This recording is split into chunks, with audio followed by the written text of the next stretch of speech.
Shabbat Shalom, bienvenidos al nuevo estudio de nuestra comunidad Benei Adonolam, keilatbaba.cl, ahí nos pueden encontrar.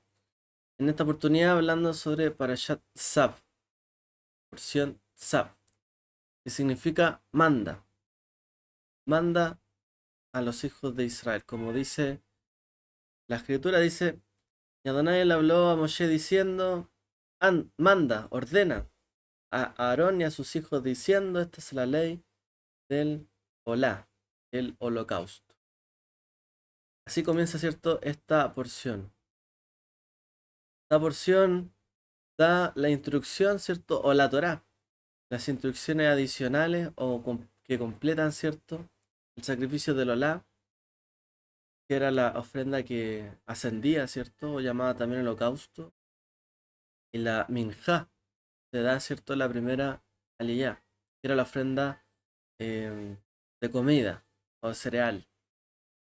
Luego, ¿cierto? Más adelante se nos habla, se describe esta comida o esta eh, prenda, ¿cierto? Vegetal que se daba, y lo cual, ¿cierto? Daba el punto de partida también para eh, la comida, ¿cierto? Del Cohen.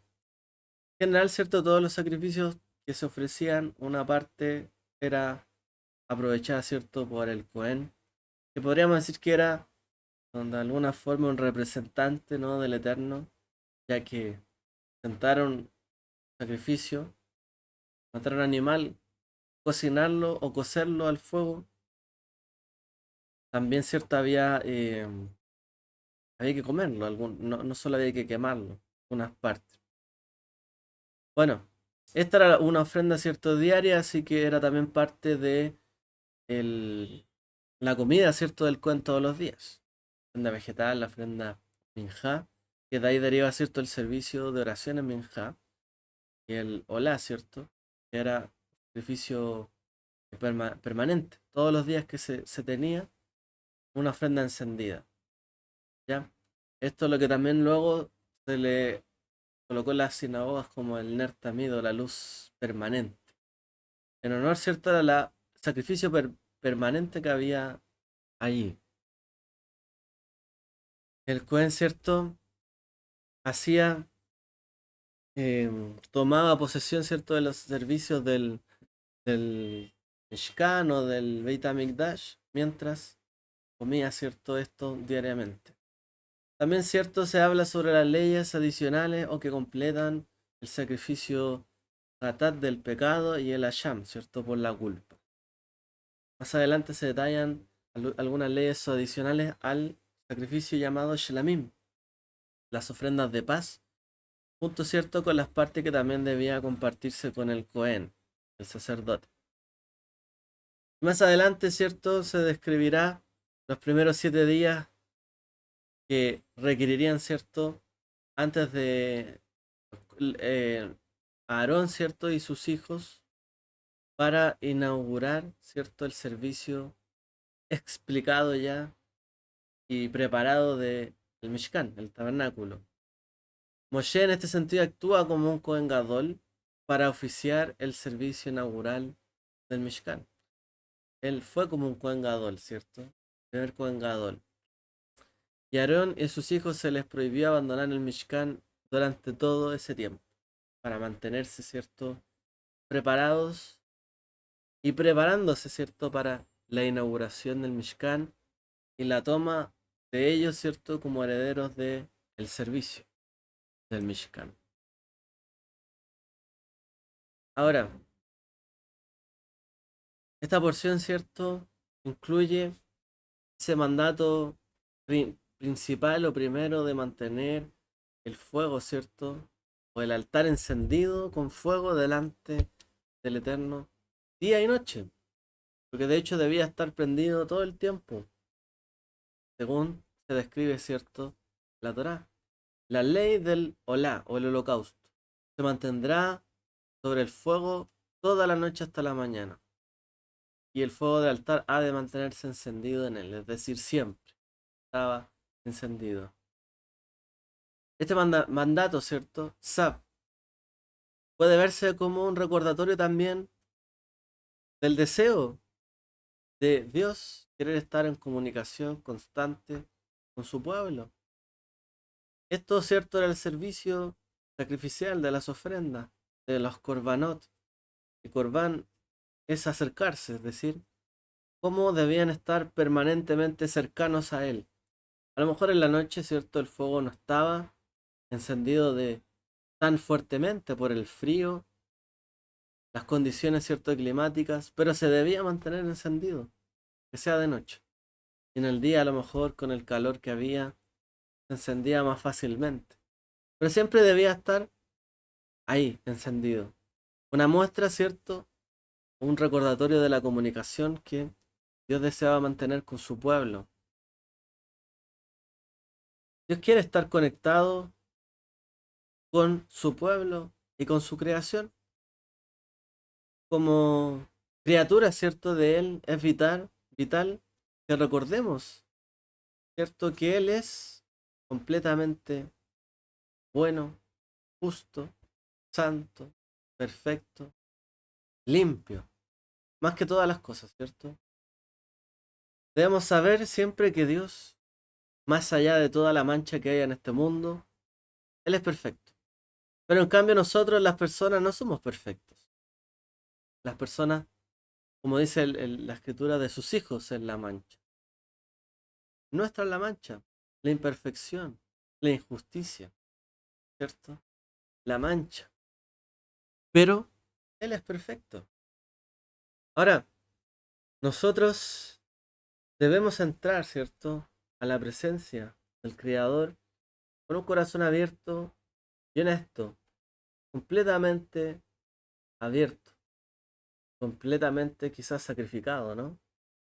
Símbolo también de los sacrificios, los corbanos, que debían estar, el animal, digámoslo así, no se colocaba, ¿cierto? Entero en el fuego, ¿no? Se debía extraer, ¿cierto? Parte por parte. Una parte era para acá, otra para allá, otra para allá, pero el animal era cortado, ¿cierto? El animal debía estar completamente abierto, por así decirlo. Había que separar cada cosa y había que ofrecer cada cosa según la ordenanza que Dios había dado. Es decir, debíamos entrar con un, digamos, un corazón abierto y totalmente honesto. O sea, estos somos. Una mira el animal por fuera, quizás un toro se ve, o una vaca, una cabra, una oveja. Se ven un animal completo, una unidad. Se ve un ser, pero cuando es abierto, uno se da cuenta que tiene muchas partes, ¿cierto? Y cada parte de este ser o de este animal debía ofrecerse. De la forma, ¿cierto? De la Torá, de la forma en que la Torá lo ordenaba. O la Torá del Olá, la Torá del sacrificio tal y tal. Debía ser totalmente ofrecido, completamente sacrificado.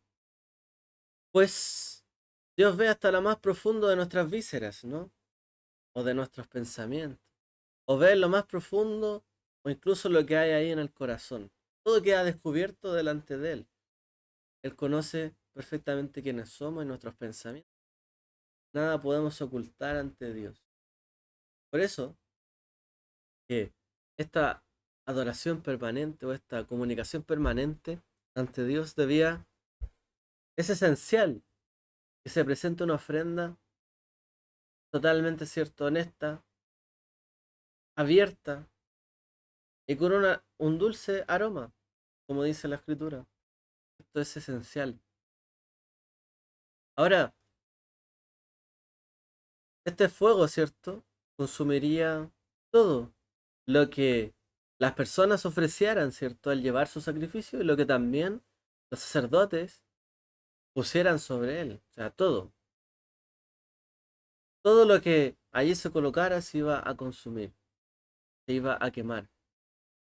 Mientras que el fuego quemaba la ofrenda, por un lado, saltaban, ¿cierto? Los olores que flotaban, ¿cierto?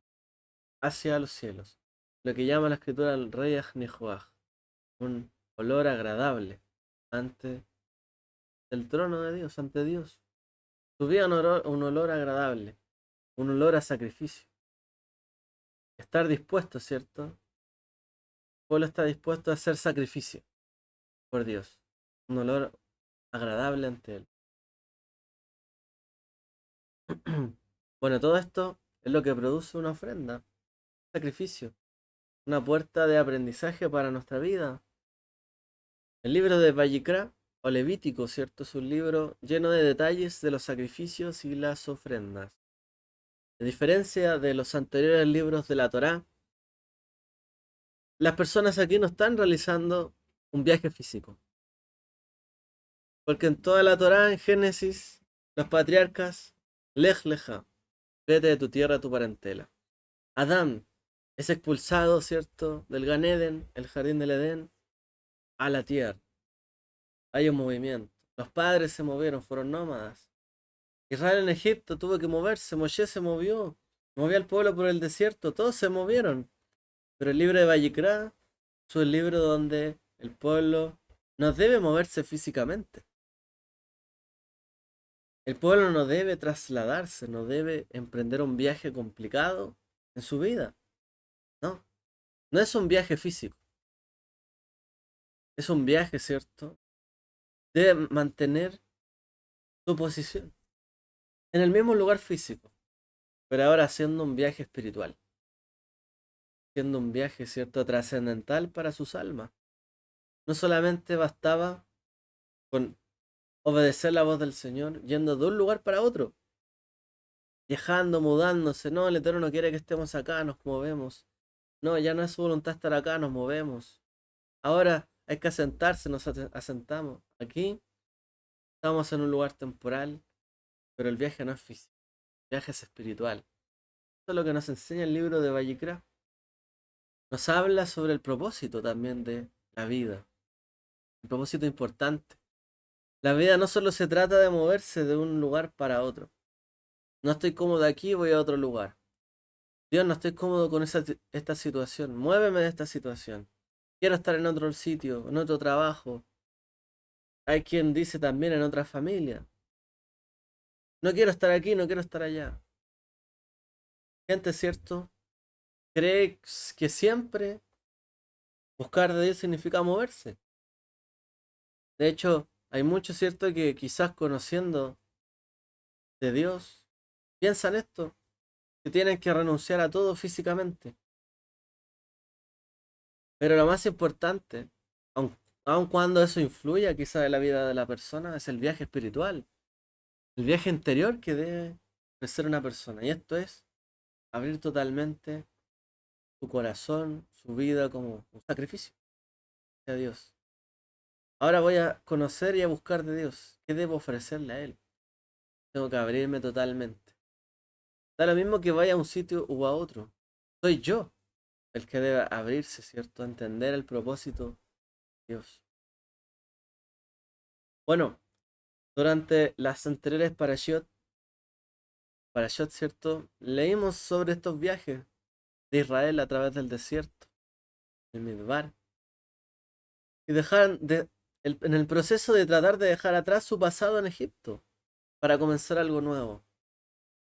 Pero aun cuando Israel se alejara de un extremo del cielo al otro extremo del cielo de Egipto, todavía quizás en su corazón habrían restos de Egipto. No importa que salieran de este planeta a otro planeta. Si internamente sus corazones no cambiaban, seguirían en Egipto.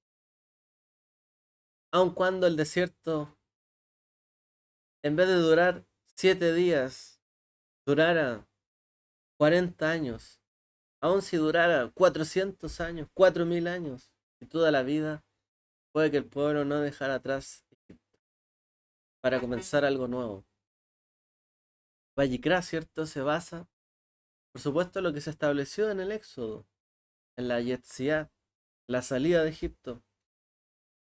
Entonces, ahora en una primera lectura el libro de Vallicrá quizá nos plantea más preguntas que las que responde.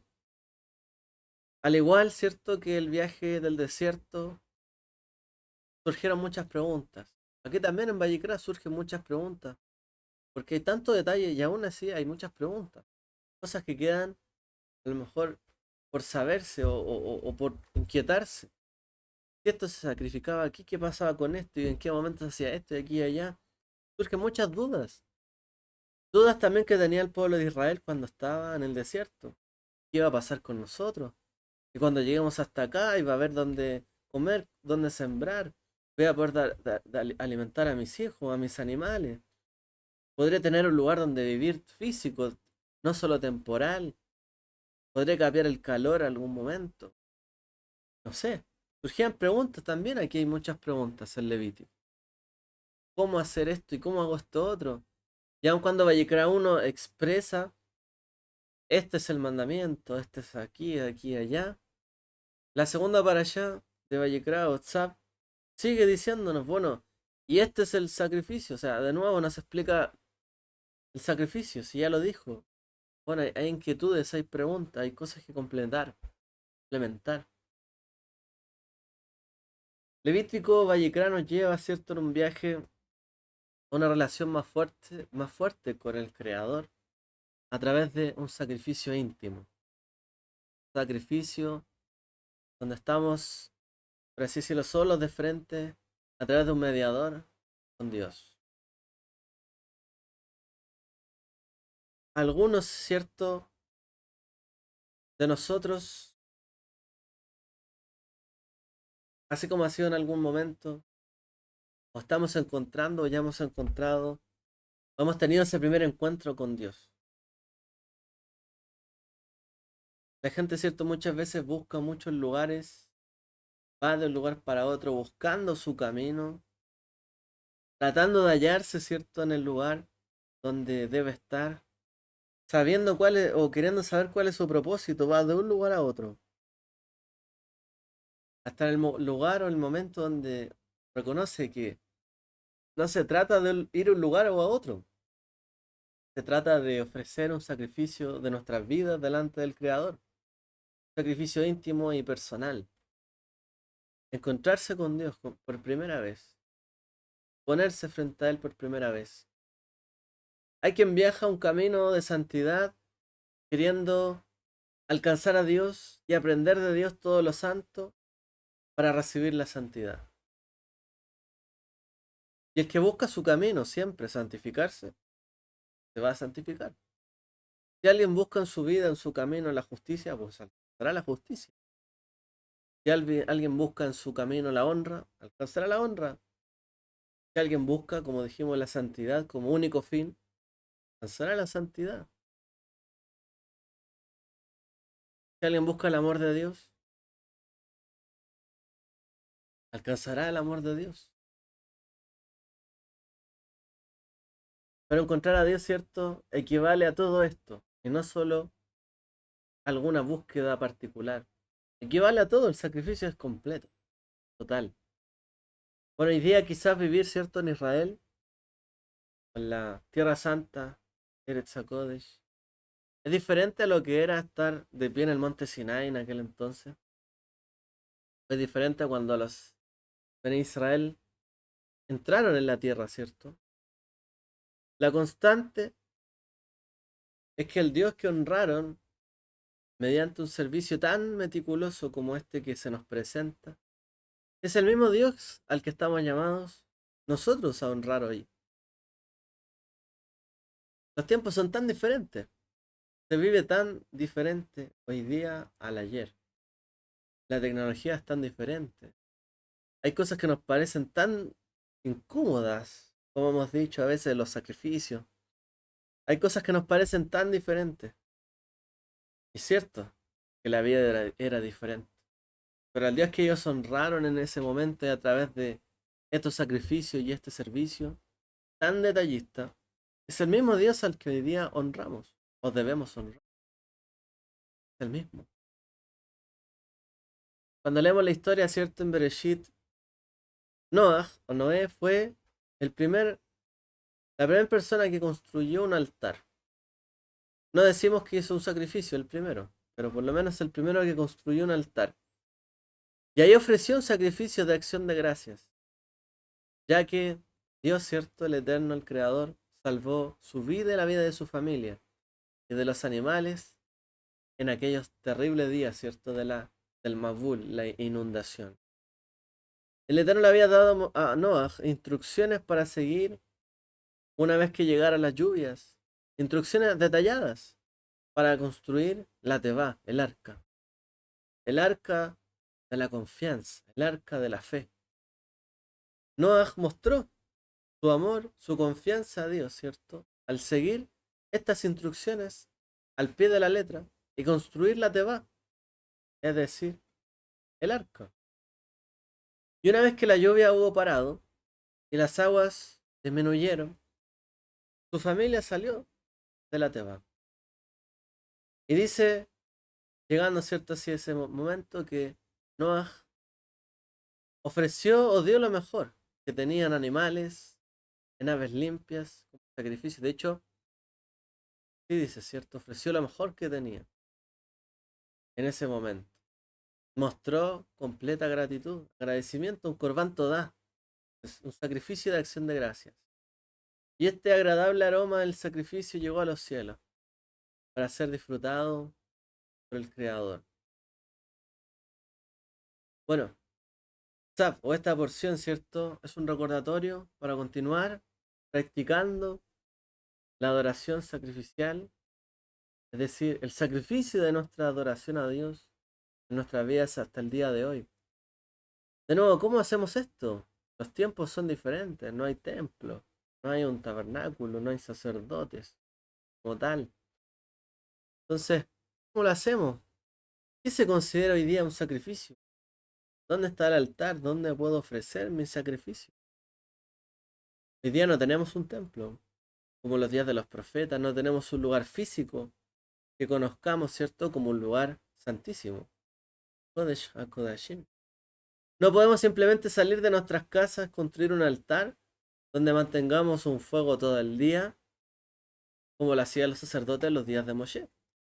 Si alguien quiere emprender un viaje para conocer a Dios y busca un lugar donde haya siempre un fuego encendido, o quiere encontrar un lugar donde servir al Creador mejor, tampoco es que pueda llegar y construir un altar donde sea. Hay leyes que impiden, de hecho, que se sacrifiquen animales, ¿cierto? Por cualquiera, o se haga cualquier altar, de cualquier tipo. También podemos saber que no podemos llegar a encender un fuego. ¿Con qué? Las parrillas que hoy día se tienen no están hechas para mantener un fuego encendido todo el tiempo, para siempre. No son así, como en aquel entonces, ¿cierto? Lo estaba. Bueno, la intención del corazón. Podríamos decir que nos podríamos acercar a ese fuego encendido permanentemente o ese aroma sacrificial completo, teniendo un corazón con un fuego avivado, siempre. Servir, ¿cierto? Como dice la escritura, el templo, en el templo de Dios, mantener el fuego de su espíritu encendido. El templo de Dios, como dice el Brit Hadashah, son nuestros cuerpos. Cuando el Brit Hadashah dice el templo, se refiere a los cuerpos, no se refiere al templo. Al templo le llaman casa. Pero cuando hablan del templo se refieren a nosotros, las personas. Nosotros somos templo de Dios. ¿No sabéis que sois templo de Dios? Es decir, todo lo que hacemos de corazón, todo lo que hacemos, pensamos, realizamos, tiene que representar los deseos, ¿cierto?, de nuestro Creador. Esa santidad, esa oración, ese sacrificio, ese aroma agradable, ese compartir, ¿cierto?, del sacrificio, que no solamente el sacrificio era un aroma agradable para Dios, sino que la misma gente o los sacerdotes, la gente que se dedicaba también disfrutaba de esto. Y el resto también, ¿cierto? Quizás en un sacrificio de acción de gracias también se beneficiaba cuando había una gratitud de corazón. Nuestra vida, ¿cierto? Un fuego encendido puede mantenerse en nuestra vida para vivir en un sacrificio ante Dios. Quizás mantener nuestra vida honrando a Dios de esta forma puede ser un sacrificio agradable, aceptable para Dios en estos tiempos. Quizás mantener ese fuego encendido en nuestros corazones honren al Dios de nuestros antepasados, que lo hacían físicamente. De hecho, sabemos que hoy día, si bien no hay sacrificio, nuestros labios son nuestro sacrificio, la acción de gracias, ¿sí? Adorarle con palabras, como dice el libro de Oseas. Ahora el altar del sacrificio de Noah que mencionábamos, ¿era una novedad después de que la tierra había sido purificada? Era una novedad para el mundo. Los rituales, cierto, de los sacerdotes estaban diseñados para mantener la pureza y la tienda de reunión. El mundo había sido purificado, Noah hizo un altar. Los sacerdotes debían hacer un altar o mantenerlo encendido, pero manteniendo también la pureza de aquel lugar. Y después del sacrificio de Mashiach, todos nosotros, dice, hemos sido limpiados, purificados ahora, para poder hacer de nuestra vida un altar. No hay altar sin purificación. No hay altar sin purificación.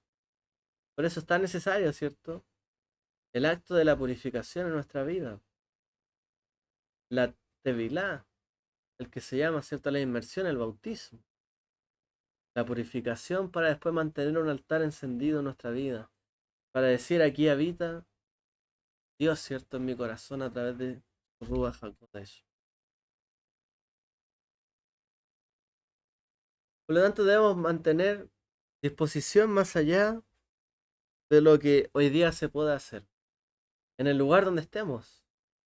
No es necesario ir de un lugar a otro. Debemos manifestar nuestro aprendizaje, nuestro crecimiento, nuestro viaje espiritual, donde Dios habita en nosotros. No depende, por lo tanto, como lo enseñó el Eterno, donde se movía la nube, el altar, ahí iba, ¿cierto? El lugar donde estamos. El pueblo. Donde iba el altar, perdón, donde iba la nube, la columna de fuego, ahí va el pueblo, los seguía, ¿cierto? Pero también hoy día eso puede ser Ruach HaKodesh. Donde nos lleve, ahí vamos, ¿cierto? Debemos llevar el fuego encendido a todo lugar. Por eso, al revés, ¿cierto? De lo que se piensa, muchas veces que hay que emprender un viaje de un lugar a otro, ir para acá, ir para allá para conocer a Dios y acercarse a Él, ir de un lugar a otro. Vallecrán nos enseña, no, quédate en un lugar y donde sea que estés, haz el sacrificio, aprende cómo se hace, haz de tu vida el sacrificio y donde sea que vayas, este aroma agradable, este sacrificio te acompañará, como Dios acompañaba al pueblo donde sea que anduviera. Pero es porque la presencia de Dios estaba con ellos. Podían ir de un lugar a otro.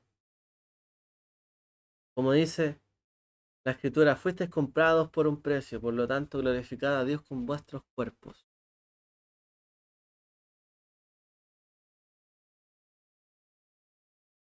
Hay una expresión que se utiliza mucho, ¿cierto? Que dice que hay que estar ardiendo para el Señor.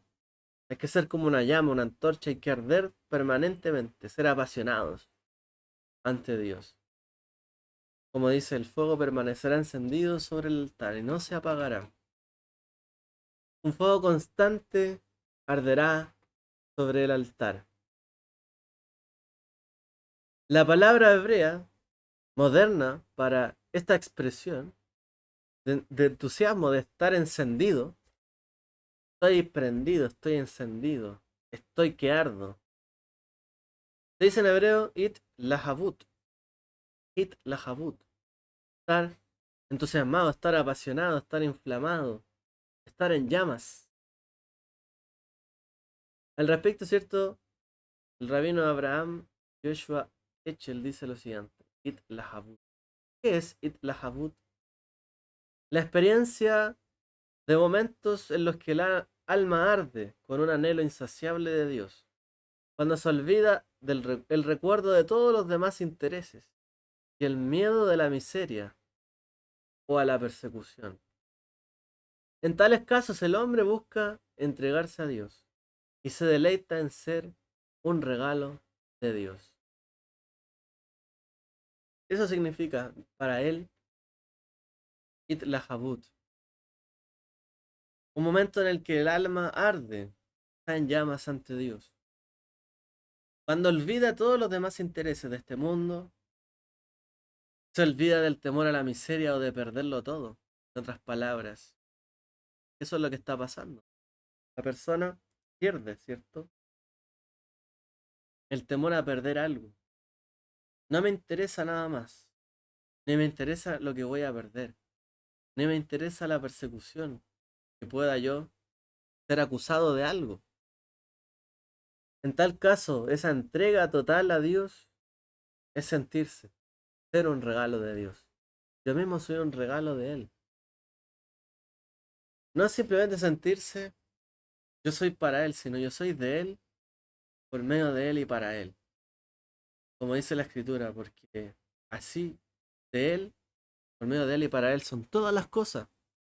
Es decir, nosotros somos también de Él, le pertenecemos.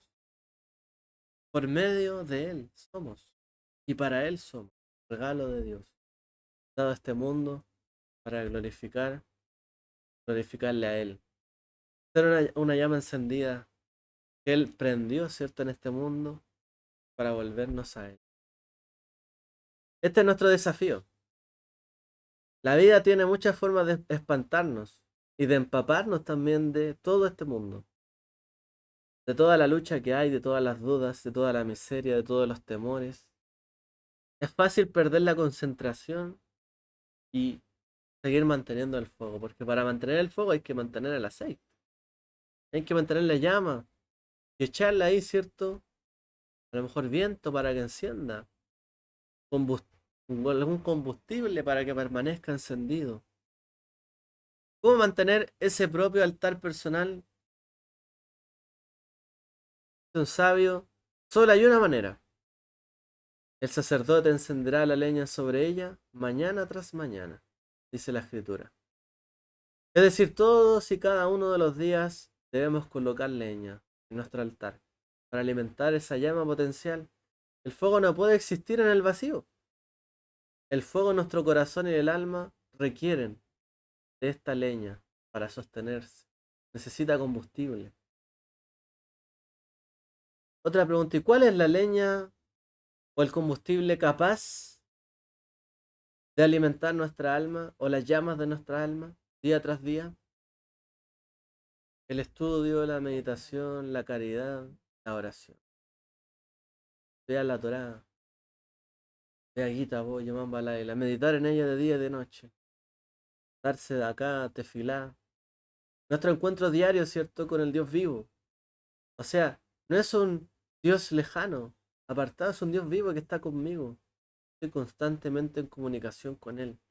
Es lo que permite el fuego del alma mantenerse y echar raíces, ¿cierto?, en nuestro corazón. Comer algo rico, leer algo espectacular, una obra genial, responder un correo, escuchar las noticias, no pueden encender el alma de la manera tan profunda en que lo necesitamos. Ver la televisión, las redes sociales, nada puede encender tan fuertemente el alma como lo necesita. Todo aquello carece de las propiedades para avivar las llamas del alma. A lo más nos puede mantener entretenidos, pero eso se acaba, es finito. En algún momento se termina. Es como cuando se termina una serie muy buena y la gente dice, ¿y qué hago ahora con mi vida? Se acabó. Viviste el clímax de esta serie. La viste, te entretuviste, la experimentaste y después ¿qué? Se apaga la llama. No hay nada cierto que pueda mantener la llama encendida todo el tiempo. ¿Sí? Lo que nos acerca al Creador. Eso realmente nos puede llenar. Esa relación sana con Dios, esa relación con Él. Nuestra prioridad de reunirnos cierto día tras día con Él. El sabio, cierto, Baal Shem Tov decía que la relación de uno con Dios debe ser como un romance. Uno debe estar total y sinceramente comprometido. O como dijo Rabino Abraham Joshua Heschel, la fe es el fuego, no es sedimento. La fe es fuego, es acción, no es algo que queda. No, esa es la acción misma. Es una inversión activa. Es una inversión que se vuelve fuego. Necesariamente tiene que ser contagiosa. Debe hacernos querer buscar más y no quedarnos ahí. Encender la llama y mantenerla. Y que al otro día nos den ganas de seguir. Ese es el camino. Ese es el precio. Yeshua nos dijo, ustedes son la luz del mundo. Una ciudad sentada sobre una colina no puede ocultarse, ni se enciende una lámpara y se pone debajo de un canasto, sino que se enciende sobre un candelero, la llama, y alumbra a todos los que están en la casa. De la misma manera, dejad que vuestra luz brille delante de los demás, para que vean vuestras buenas obras, las acciones, y den gloria a vuestro Padre que está en los cielos. Una ofrenda, ¿cierto? Encendida completamente y cada día. Lo que busca el Creador de nosotros. Que el Eterno les bendiga a todos. Shabbat Shalom.